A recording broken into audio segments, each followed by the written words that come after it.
हे छोटस जीवन आहे मंडळी माणसाचं. हे 60-70 वर्षाचं छोटस जीवन आहे. आपण या पृथ्वी तलावावरती पाहुणे आलेलो आहोत. कोण आलो? पाहुणे. आपल्याला इकडे राहायचं नाही आहे. ऍक्च्युली हे लोक ज्या भ्रमामध्ये जगायलेत ना, हे जे दुनिया ज्या पद्धतीने चाललेली आहे ना, की हे माझं ते माझं, या जगात सगळ्यात मोठं जर डिटॅचमेंट जर कोणी शिकवली असेल ते बुद्धाने शिकवलेले आहे. राहुलला सोडून गेले, यशोधराला सोडून गेले, राजे होते ते, त्यांच्याकडे 1000 नांगर चालायचे बुद्धांच्या घरी, पण ते सोडून गेले सगळं राजमहल.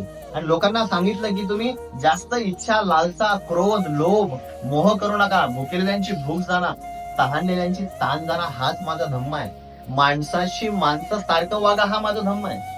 प्रत्येकाशी प्रेमानं बोला. तुम्ही लोकांना प्रेम द्या, लोक तुम्हाला प्रेम देतील. तुम्ही लोकांना शिव्या द्या, लोक बी तुम्हाला शिव्या देतील. जे पेराल तेच उगवणार आहे. बी टाकणार आहे तुम्ही कडुलिंबाचं आणि अपेक्षा करणार आहे आंब्याची.